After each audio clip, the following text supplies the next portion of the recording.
हामी यहाँ पोखराको महेन्द्र गुफामा आएको छौँ। तपाईँहरूलाई कस्तो लाग्यो? हामी भिडियो डाल्नेछौँ।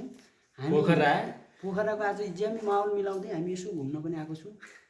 माहौल त बिग्रिसकेको छ त उत्कृष्ट के हो भन्दाखेरि मान्छेहरू विदेश घुम्न भनेर जान्छ। पहिला चाहिँ हाम्रो नेपालकै डोमेस्टिक घुम्ने ठाउँहरूलाई चाहिँ हामीले पब्लिसाइज गर्नुपर्छ, प्रायोरिटी दिनुपर्छ। जस्तै महेन्द्र गुफा होइन, अघिल्लोतिर हामी आउँदाखेरि पोखरा फेवाताल एन्ड देन हामी गुप्तेश्वर महादेवमा पुग्यौँ।